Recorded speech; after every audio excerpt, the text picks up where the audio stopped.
Velthara felt her consciousness slipping away when something impossible happened. Her dying ship suddenly shuddered in a way that was completely different from the impacts and explosions she had experienced before. This was something else entirely. Through her blurred vision, she could see lights moving outside the cracked viewport, bright, focused beams that seemed to dance across the surface of her ship. The lights were too organized to be natural phenomena and too controlled to be weapons fire. Then she heard a sound like nothing she had ever experienced before. It was the screaming of metal being cut, but there was something else underneath it, a humming vibration that seemed to come from everywhere. At once the sound grew louder and more intense until it filled her entire world. A brilliant beam of pure energy suddenly sliced through the wall of her bridge. The beam was impossibly precise, cutting through the twisted metal and debris with surgical accuracy, but instead of the explosive decompression she expected, she felt a strange tugging sensation as if the air itself was being held in place. The beam continued its work, methodically cutting through bulkheads and support beams that had been crushed by the falling debris. She could see sparks flying where the energy beam met metal, but somehow the atmosphere around her remained stable. There was no rush of escaping air, no sudden drop in pressure. What kind of technology could cut through a ship while simultaneously preventing atmospheric loss? It was beyond anything in Nexari science. The precision required would be impossible even with their most advanced computers. Then she saw them. Figures in environmental suits were moving through the breach that had been cut in her ship. They moved with fluid grace despite the zero-gravity environment created by her failing artificial gravity generators. Their suits were sleek and form-fitting with helmet designs that allowed for maximum visibility. One of the figures approached her, as she could see a face behind the transparent visor. The features were alien but somehow familiar. Dark eyes that seemed to hold both intelligence and determination. The being was roughly her size, but moved with a confidence that suggested complete comfort in the hostile environment. Easy there, the figure said, and somehow her damaged translation system picked up the words. "We are here to help." Velthara tried to speak, but her voice was completely gone. Her gills were barely functioning, and her body was shutting down from the toxic atmosphere she had been breathing for hours. She could feel her strength ebbing away with each labored breath. The figure moved closer, and she could see more details of the environmental suit. Advanced materials that seemed to adapt to the wearer's movements, built-in systems that appeared to monitor and adjust environmental conditions in real time. This was technology that surpassed anything she had seen before. Strong arms lifted her from the damaged control station where she had been trapped. The being carried her with surprising gentleness considering the hostile environment they were working in. She felt herself being moved through the breach in her ship's hull. The rescue ship's interior was a marvel of engineering. The artificial gravity was perfectly calibrated to her species requirements, and the atmosphere was being adjusted in real time to match her physiological needs. She was placed on what appeared to be a medical bed and immediately felt the blessed relief of clean, oxygenated water flowing over her gills. The sensation was incredible. After hours of breathing toxic gases, her body responded immediately to the pure atmosphere. Her vision began to clear, and she could feel strength returning to her limbs. The burning sensation in her chest started to fade as her respiratory system began to function normally again. Status report, she heard one of the rescuers say. The voice was female, crisp and professional. "She is stable," replied another voice. "Severe atmospheric poisoning, but her physiology is responding well to treatment. She should make a full recovery within the next few hours." The medical bay was unlike anything in Nexari technology. The equipment seemed to anticipate her needs, making adjustments before she was even aware of problems. Sensors monitored her vital signs, while automated systems provided exactly the right mixture of atmosphere and nutrients as the medical systems worked to restore her health. Velthara was able to focus on her surroundings. The rescue ship was clearly designed for long-range operations with systems that could handle dozens of different alien physiologies. The level of preparation suggested these rescuers had dealt with many different species before. "You are human," she whispered in amazement as she looked at the nameplate on the environmental suit of the being who had carried her to safety. The nameplate read Park H in characters that her translator could not process. "That is correct, Captain." Park replied with a smile that somehow transcended species barriers, and you are not dying alone today. The implications of what had happened began to sink in. Humans had not only detected her distress signal from an impossible distance, but had also reached her location in time to perform a rescue that should have been physically impossible. Their technology was so advanced that they could cut through a ship while preventing atmospheric loss. How did you find me? She asked. Her voice was getting stronger as the medical systems continued their work. We detected your distress signal about an hour ago, Captain Park explained. We were in the area dealing with the pirates who attacked you. Pirates, she said with alarm. Are they still out there? Not for much longer, Park replied grimly. We have been tracking them since we received your signal. They are currently hiding behind the moon, but they will not remain hidden for long. She tried to sit up, but the medical systems gently restrained her. You need to rest, the female voice said. The being appeared beside her bed, and Velthara could see that she was also human with kind eyes and a professional demeanor. I am Dr. Yunji Han, the woman said. Your body has been through severe trauma and needs time to recover fully. The nanites we have introduced into your system will help repair the damage. But you must remain still while they work. Nanites. Velthara had heard of nanotechnology, but had never seen it used in medical applications. The idea of microscopic machines working inside her body was both fascinating and terrifying. They are completely safe, Dr. Han assured her, reading her expression. We have used them to treat injuries in dozens of different species. The nanites are programmed to recognize and repair cellular damage while boosting your natural healing processes. She lay on the medical bed. Velthara realized that everything she thought she knew about human technology was completely wrong. These beings had capabilities that seemed to border on the miraculous. They could travel faster than light, perform impossible rescues, and heal injuries that would have been fatal with any other medical technology. The ship around her hummed with barely contained power systems that operated on principles she could not understand, working in perfect harmony to keep her alive. The artificial gravity never flickered, the atmosphere never varied, and the medical equipment never missed a beat. You saved my life, she said simply. That is what we do, Captain Park replied. We do not leave people behind, no matter who they are or where they come from. As the medical nanites continued their work, Velthara felt her strength returning more quickly than should have been possible. Her body was responding to the treatment in ways that seemed to accelerate her natural healing processes. Within hours, she would be completely recovered from injuries that should have taken weeks to heal. But the real miracle was not the technology, it was the fact that these humans had risked their own lives to save hers. They had performed an impossible rescue, not because they had to, but because they chose to. The universe had just become a much more interesting place. Captain Hyan-Woo Park stood on the bridge of the heavy cruiser Indomitable, watching the star charts scroll across the main display. The ship was officially on a diplomatic mission to the Outer Rim territories, but everyone aboard knew their real purpose. They were hunting pirates who had been attacking merchant vessels in this sector for months. The Indomitable was humanity's newest warship, built with technology that most alien species still considered impossible. The sleek hull contained weapons and defensive systems that could engage multiple targets simultaneously, while the advanced engines could push the ship to speeds that defied conventional physics. Hyan-Woo had been commanding starships for 15 years, but the Indomitable was special. This ship represented everything humanity had learned about space combat and exploration, wrapped into one devastating package.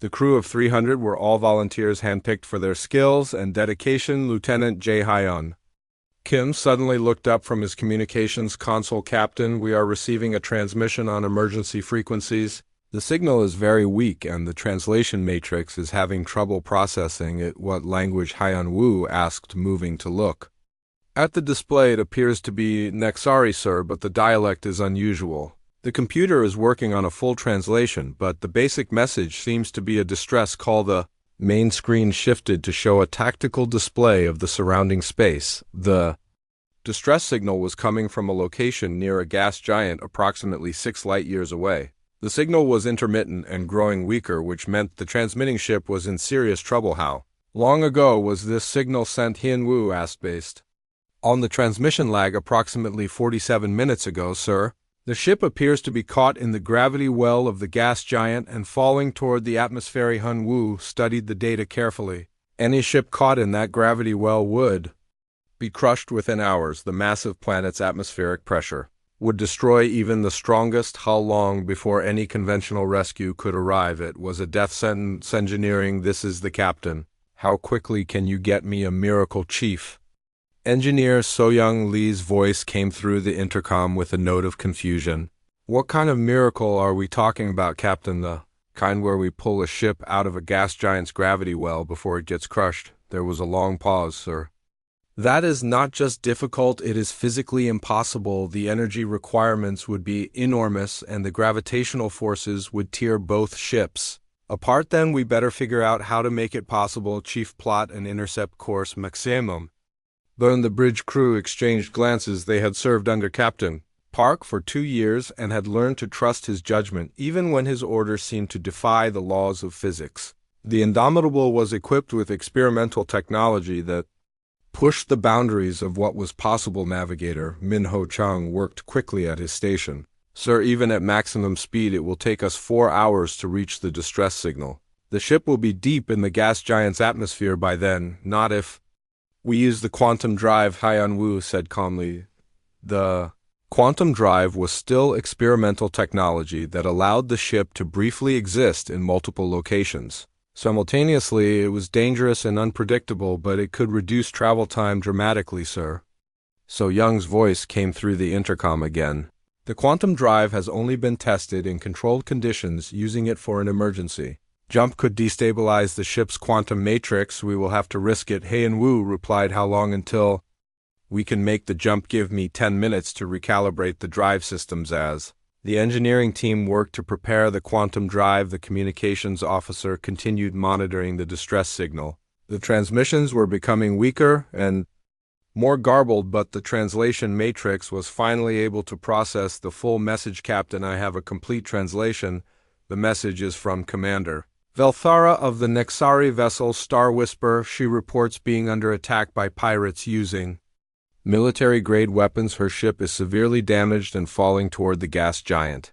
She requests immediate assistance. The Nexari were allies, though humanity's relationship with them was still relatively new. They were an aquatic species known for their advanced biotechnology and peaceful nature. Losing one of their officers in human space would create serious diplomatic problems. Tactical Officer Yoonji Han looked up from her console. Captain, I am detecting multiple ship signatures near the gas giant. It appears the pirates are still in the area.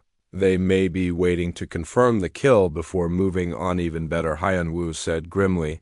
We can deal with 2 problems at once. The quantum drive came online with a low humming sound that seemed to vibrate through the ship's hull. The main engines shut down and were replaced by the strange blue glow of the quantum field generators. The ship began to phase in and out of normal space as it prepared for the jump. All hands prepare for quantum jump, Hyun Woo announced over the ship's intercom. This is going to be rough. The jump itself lasted only seconds, but to the crew it felt like hours. The ship seemed to stretch and compress as it moved through quantum space. Reality became fluid and the laws of physics bent around them. When they finally emerged back into normal space, the gas giant filled the forward viewport. There, Tactical Officer Han pointed to a small blip on the sensor display. One ship falling toward the atmosphere.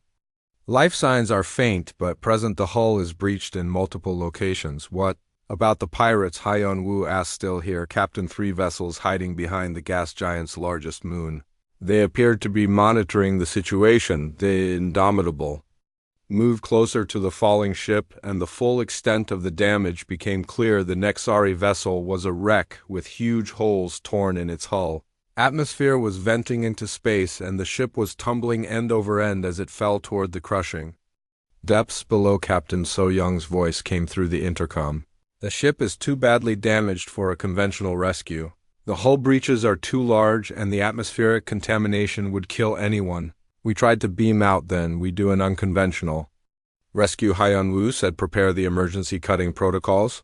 We are going to cut our way in, sir. That has never been attempted under these conditions. The gravitational stresses alone could tear both ships apart. Then we better be very careful, Chief. Begin the approach. The Indomitable moved closer to the falling ship, its advanced sensors scanning for the best place to make entry. The ship's AI calculated thousands of variables, including gravitational forces, atmospheric pressure, and structural integrity to find the optimal cutting point. The crew worked with practiced efficiency despite the unprecedented nature of their mission. The cutting beam was designed to slice through the heaviest armor while simultaneously deploying containment fields to prevent explosive decompression. It was a delicate balance of destruction and preservation as they prepared for the rescue operation. The pirate ships began moving from their hiding place behind the moon. They had detected the Indomitables' arrival and were moving to investigate. Captain Han reported 3 pirate vessels approaching our position. They will be in weapons range in 12 minutes. We will be done in 10. Haiyan Wu replied with confidence.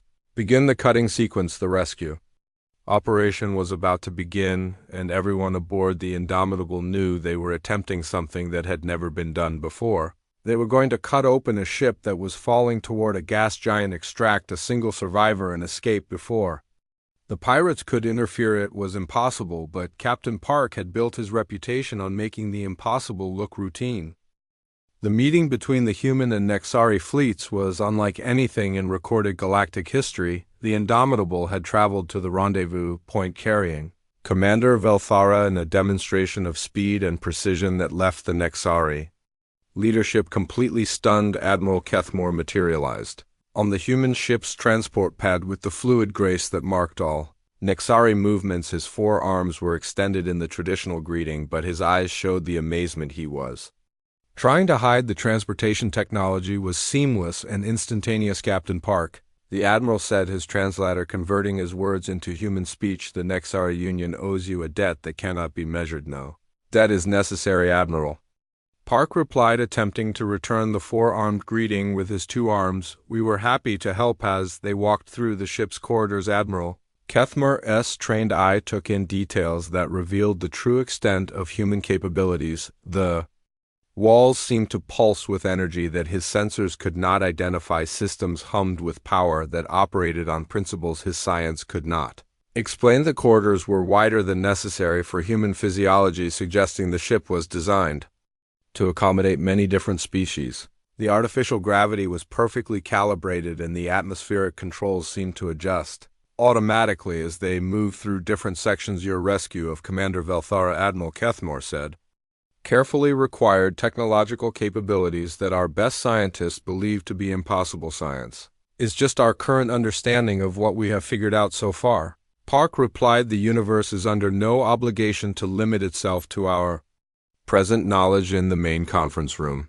Velthara was already waiting along with several other human officers. The room was designed for diplomatic meetings with seating arrangements that could accommodate dozens of different alien physiologies. Admiral Kethmore listened carefully as Velthara recounted her rescue in detail. Her description of the precision cutting beam and the containment fields that prevented atmospheric loss revealed technology that was centuries ahead of current galactic standards. The humans listened politely and occasionally added technical details that revealed even more about their capabilities. When Velthara described the surgical precision of the rescue, Chief Engineer So-Young Lee explained how they had developed molecular-level sensors that could distinguish between different types of matter in real time. The challenge, Lee said, was creating a containment field that could seal a breach at the exact moment we were creating it. The timing had to be perfect, down to the nanosecond level, and you accomplish this while fighting the gravitational forces of a gas giant, noted science officer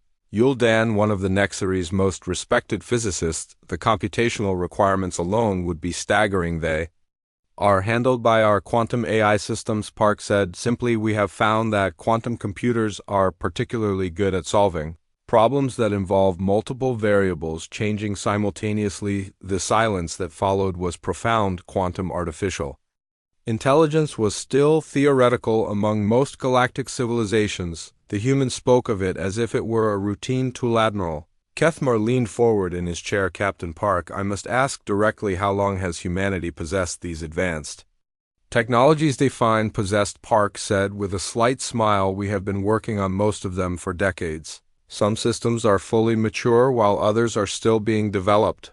The rescue operation was actually a good opportunity to test several experimental systems under real combat conditions. Combat conditions, Velfara asked. The pirate fleet that attacked you, Park explained. They did not simply disappear after your ship was damaged.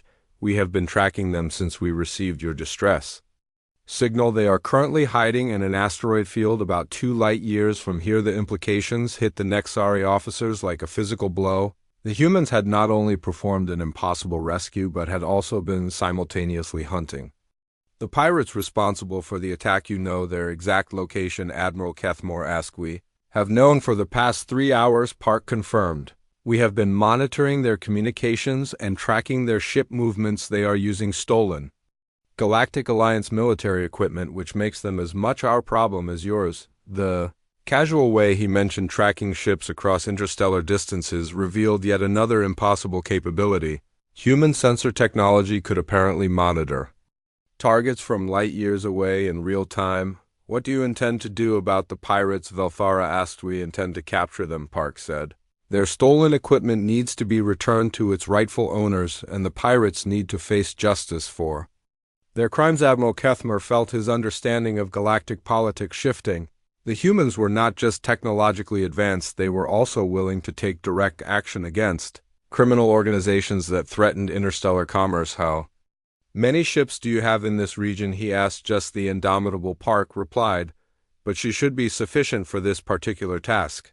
The confidence in his voice was absolute. A single human ship was preparing to engage a pirate fleet that had destroyed multiple vessels and terrorized merchant shipping for months. We would be honored to assist in this operation, Admiral Kethmore said. Your assistance would be welcome, Park replied, but it may not be necessary. We have found that most pirate organizations tend to surrender when they realize they are outmatched. The meeting continued for another hour as the humans shared more details about their capabilities. Each revelation was more shocking than the last. They had developed medical nanites that could heal injuries across dozens of alien species. They had mastered faster than light communication that allowed real-time coordination across vast distances. Most shocking of all, they had been hiding these capabilities for decades, quietly observing galactic politics while developing technology that could reshape civilization. They had the power to dominate other species, but had chosen to remain in the shadows. As the meeting concluded, Admiral Kethmer realized that the balance of power in the galaxy had already shifted. Whether other species knew it or not, humanity had become the dominant technological force in known space. The question was what they intended to do with that power. Captain Park, he said as they prepared to leave, what are humanity's intentions regarding galactic politics? We intend to continue doing what we have always done, Park replied. We will explore new worlds, help those who need assistance, and defend ourselves when necessary. We have no interest in conquering or ruling other species, and if other species see you as a threat, then we will have to prove them wrong, Park said with a smile. One rescue at a time. As Admiral Kethmer returned to his own ship, he knew that everything had changed. The galaxy was about to discover that humanity was not the young species they pretended to be. They were something far more dangerous and far more wonderful. They were hope. The joint human and Nexari operation to capture the pirates began with a demonstration of technological superiority that redefined what was possible in space combat. The Indomitable and her escort ships materialized from hyperspace in perfect formation surrounding the pirate fleet before the criminals even realized they were under attack. Admiral Kethmore watched the operation from the bridge of his flagship, but most of his attention was focused on the human vessels. Their ships moved with precision that seemed to defy physics, positioning themselves at exact locations that would prevent any escape attempts. The pirates had been hiding in a dense asteroid field, using the natural cover to mask their energy signatures, but the human sensors had tracked them through the interference as easily as spotting ships in open space. This is Captain Park of the Terran vessel Indomitable. The communication came through on all frequencies. You are surrounded and outgunned. Surrender immediately and prepare to be boarded. The pirate commander's response was predictable. We have military-grade weapons and shields. You cannot defeat us with a single ship. The battle that followed lasted exactly 4 minutes and 37 seconds. The pirates opened fire with their stolen Alliance weapons, energy beams. that could punch through the armor of most military vessels. But the human ships simply absorbed the attacks, their shields flaring briefly before returning to normal. The Indomitables' response was devastating but precisely controlled. Instead of returning fire with weapons the ship deployed some kind of electronic warfare system that rendered the pirate vessels completely helpless. One by one, the pirate ships went dark, their engines failing, their weapons powering down, and their life support systems switching to emergency mode. The criminals found themselves trapped aboard their own vessels, unable to fight, flee, or even communicate with each other. How? Admiral Kethmore asked quietly. Electronic warfare systems that operate on quantum frequencies. Captain Park replied over the communication link. We can disrupt any electronic system by interfering with the quantum fields that govern atomic interactions. The implications were staggering. Humans could apparently disable any technology simply by understanding the fundamental forces that made it work. No shield or armor could protect against weapons that attacked matter at the quantum level. The boarding operations that followed were equally impressive. Human Marines moved through the pirate vessels with efficiency that spoke of extensive training and superior equipment. They captured the criminals without firing a single shot, using non-lethal weapons that left the pirates unconscious but unharmed within an hour. The entire pirate fleet was secured, their stolen weapons confiscated, and their crews taken into custody. The humans had accomplished what would have taken a conventional fleet days to complete. Admiral Kethmore found himself aboard the Indomitable again, this time to witness the interrogation of the pirate commander. The human techniques were surprisingly gentle but incredibly effective. The pirate leader, a scarred veteran of dozens of raids, found himself telling the humans everything they wanted to know about his organization's structure, financing, and future plans. He seemed unable to resist their questions. How are you doing this? He asked Captain Park. We are simply asking questions, Park replied. The subject chooses to answer them, but the Admiral could see more than simple questioning. The humans were using some kind of psychological technique that made resistance impossible. They were not torturing or threatening their prisoner, but somehow compelling complete honesty. The pirate commander revealed the locations of hidden bases, the identities of corrupt officials who had been helping the organization, and detailed plans for future attacks. The information would allow law enforcement agencies to dismantle the entire criminal network. As the interrogation concluded, Admiral Kethmore realized that the humans had not just captured a pirate fleet, they had potentially ended piracy in this entire sector. The criminals' organization would be completely exposed and their support structure destroyed. Captain Park, he said as they left the detention area, how long have you been able to do this? Define this, Park replied with his characteristic smile. All of it. The quantum weapons, the psychological techniques, the faster-than-light travel, everything. We have been developing these capabilities for decades, Park said, but we prefer to use them quietly. Most problems can be solved without making dramatic demonstrations of power, and when problems cannot be solved quietly, then we solve them loudly, Park replied. But we try to avoid that when possible. The Nexari Admiral felt his understanding of galactic politics shifting again. The humans were not just technologically superior, they were also strategically brilliant. They had been operating in the shadows for years, quietly solving problems and preventing conflicts. What other operations have you conducted? He asked. We prefer not to discuss our past missions, Park said, but we have been involved in resolving several conflicts that might otherwise have escalated into full-scale wars. The casual way he mentioned preventing wars revealed the true scope of human activities. They had been secretly maintaining peace across the galaxy using capabilities that no other species possessed. As the captured pirates were transferred to Nexari custody for trial, Admiral Kethmore found himself on the observation deck of the Indomitable, staring out at the stars. The universe suddenly seemed much smaller and much more hopeful than he had believed. Captain Park joined him at the viewport. The stars have never looked more beautiful, have they? They have never looked more safe, Kethmore replied. If your people can do what I have witnessed today, why have you not revealed these capabilities to the galaxy? Because the galaxy is not ready, Park said simply. Most species would react with fear rather than hope. They would see us as a threat to be eliminated rather than allies. to be welcomed, and if they discover your capabilities anyway, then we will deal with that situation when it arises, Park replied. For now, we are content to work quietly, helping where we can and preventing conflicts when possible. What happens next, Kethmar?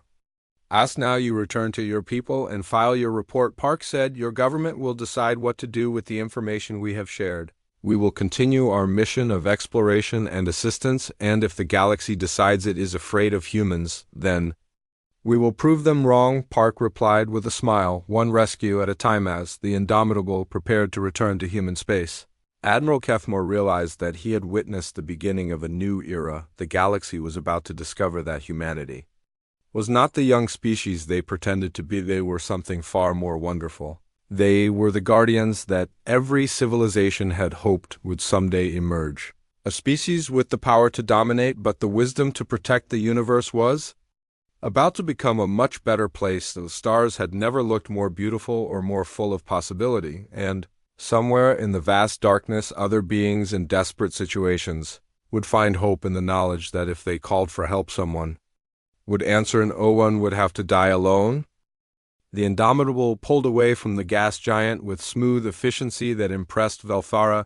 Even in her weakened state, the ship's engines produced no vibration or noise that she could detect, yet she could feel the acceleration as they moved.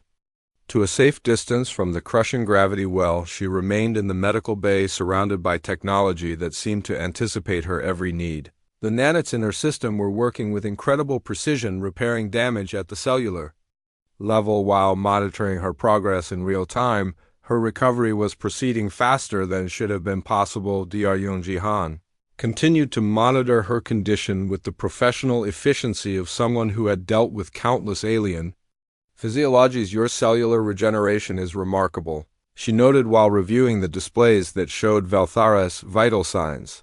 Your species has impressive natural healing abilities. How did you do it? Velthara asked, her voice much stronger now. The gravitational forces should have crushed both our ships, Captain. Park entered the medical bay carrying a steaming cup of something that smelled vaguely familiar. The liquid had a scent that reminded her of the kelp tea from her homeworld, though she was certain the ingredients were completely different. Inertial dampeners and artificial gravity manipulation, he said simply as he offered her the cup. We have been working on the technology for about 50 years. Your situation gave us a chance to test it under extreme conditions. Veltha accepted the cup gratefully. The liquid was warm and soothing with a complex flavor that her taste buds found pleasant despite its alien origin. 50 years, but humans have only been in space for 73 years, Park confirmed. We tend to move fast when we are motivated. She studied his face carefully, looking for any sign of deception or exaggeration. The humans she had met in diplomatic situations had always been direct and honest, but the capabilities she had witnessed seemed to defy everything she knew about technological development. The energy requirements alone should have been impossible, she said. How did you power the containment fields while cutting through? My ship. Park exchanged a glance with Dr. Han, and she could see some kind of silent communication pass between them. 0-point energy extraction, he said finally. We figured out how to tap into quantum fluctuations about 15 years ago. Most of the galaxy still thinks it is theoretical. Most of the galaxy is right, Velthara said slowly. The energy equations do not balance according to known physics. You cannot extract more energy than you put in without violating fundamental laws. That is true, Park agreed, unless you are willing to borrow against future entropy. We have found that the universe is surprisingly flexible about payment schedules. The implications of what he was saying hit her like a physical blow. If humans had mastered 0-point energy extraction, they were potentially centuries ahead of every other known species in the galaxy. The rescue she had witnessed was not just impressive, it was a demonstration of technological capabilities that redefined what was possible. Medical nanites had been monitoring her stress levels and automatically adjusted the atmospheric mixture to help her remain calm. Despite their intervention, she felt her heart rate increasing as she processed the information. Why, she asked, why risk your ship and crew for one Nexari officer you had never met? Park's expression grew more serious, and she could see genuine emotion in his eyes. Because that is what we do, he said simply. We do not leave people behind, no matter who they are or where. They come from it is not always the smart decision, but it is always the right decision as, if summoned by their conversation, Lieutenant. Jae-hyun Kim appeared in the doorway. Captain, we are receiving multiple transmissions from the Nexari fleet. They are requesting permission to come aboard and asking for Commander Velthara's status. Velthara's eyes widened in surprise. My people found us. How did they locate us so quickly actually? Park said with a slight smile, we found them. They were 3 days out moving at maximum conventional speed. We sent them our location and offered to meet them halfway.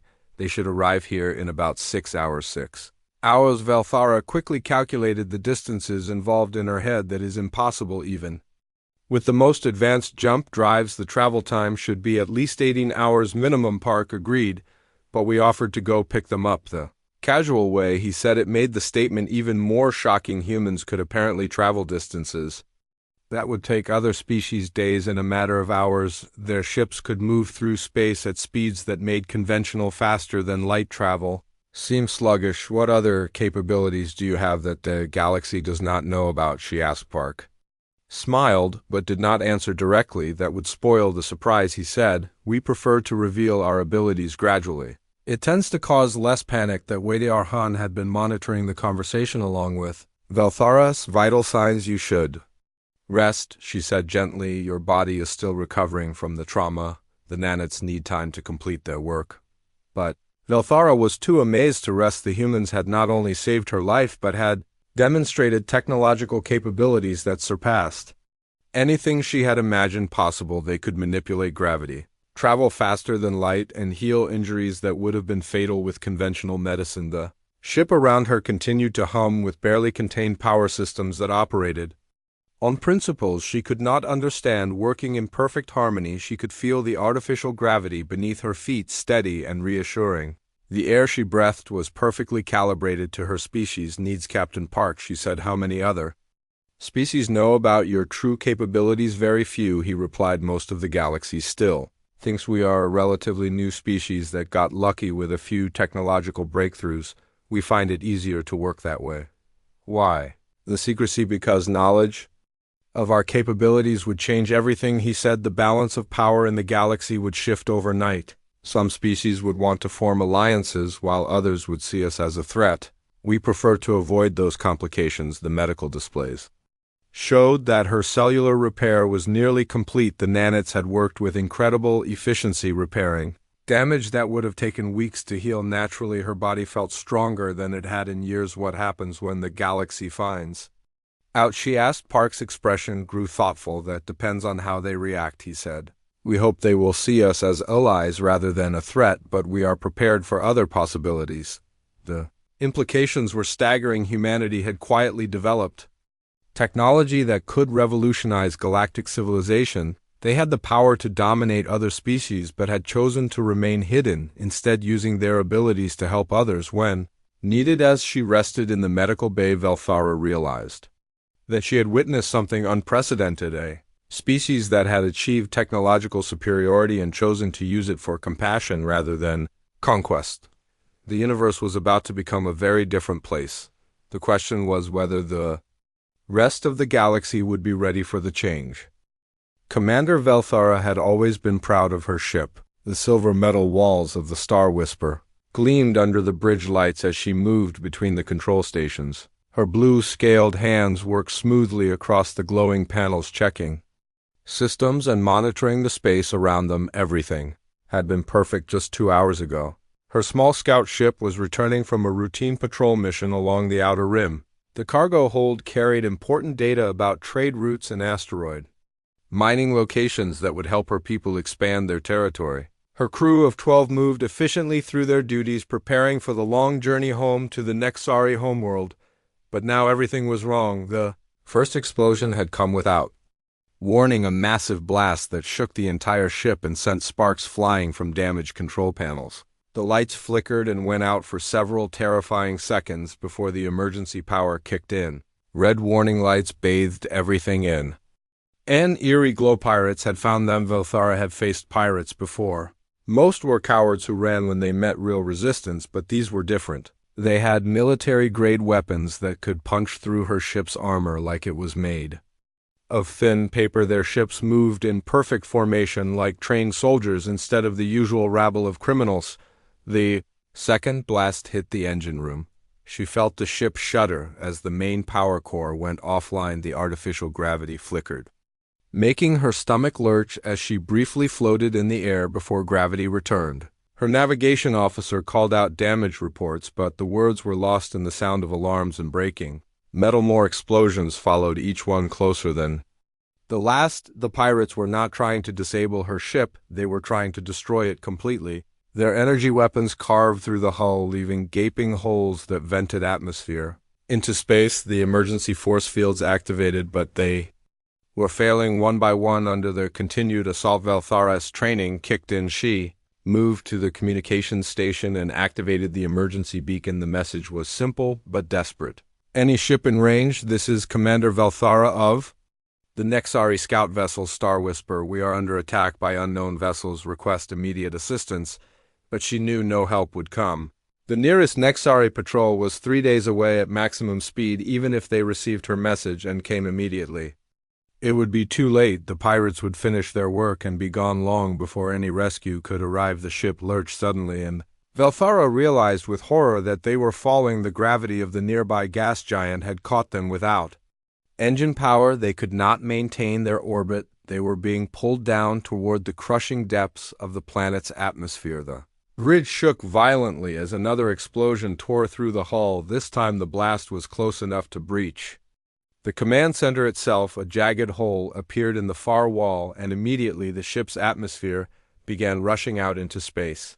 The emergency systems tried to compensate, but they were already damaged from the earlier attacks. Velthara felt the air growing thin. Her gills, which allowed her to breathe both air and water, began to burn as the atmospheric mixture changed. The life support systems were failing, and toxic gases from damaged equipment began filling the air. The familiar clean scent of recycled air was replaced by the sharp smell of burning metal and leaking chemicals. She stumbled to the pilot station and tried to restart the engines, but the controls were dead.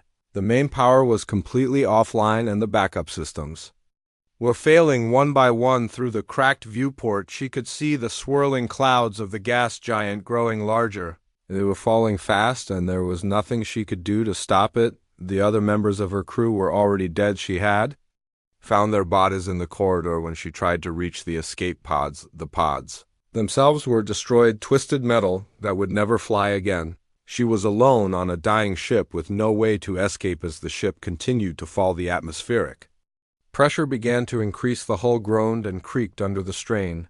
Metal beams bent and twisted as the gas giant's gravity pulled them deeper. The temperature was rising too, and sweat mixed with the strange moisture that was condensing on every surface. Velthara tried to activate the emergency beacon again, but the communications array was damaged beyond repair. She could send no more messages. No one would know what happened to her or her crew. They would simply disappear into the gas giant's atmosphere and never be seen again. The toxic air was getting worse. She could feel her body beginning to shut down as her gills struggled to extract oxygen from the poisoned mixture. Her vision was blurring, and her movements were becoming slow and clumsy. The burning sensation in her chest was getting stronger with each breath. She thought about her family on the homeworld. Her parents, who had been so proud when she became a ship commander. Her younger sister, who wanted to follow in her footsteps and join the space fleet. They would never know what happened to her. They would wait for her return and wonder why she never came. The ship shuddered again, and she heard the sound of more metal tearing. Another section of the hull had given way. The remaining atmosphere was venting out faster now, and she could feel the pressure dropping rapidly. Her ears popped, and her head began to pound through her fading vision. She could see the control panel displays flickering and going dark. One by one, the ship's computer systems were failing as the power drained away. Soon even the emergency lights would go out, and she would die in darkness, surrounded by the wreckage of her command. She tried to stay conscious, but it was becoming harder with each passing moment. The toxic air was like poison in her lungs, and her body was shutting down system by system. She could feel her heart beating irregularly, and her hands were shaking uncontrollably in her final moments of awareness. She thought she saw something impossible on the sensor display, a ship signature that she did not recognize moving at incredible speed. But her oxygen-starved brain was probably playing tricks on her. No one could reach her now, no one would even try. The universe was vast and cold, and she was just one small being about to disappear into the darkness. She had lived her life trying to protect others and serve her people, but now she would die alone, drowning in poison aboard her own ship while falling toward a planet that would crush her remains. As consciousness faded, she whispered a prayer to the ancient spirits of her people, asking them to guide her soul home across the stars. Her eyes closed and she waited for the end to come.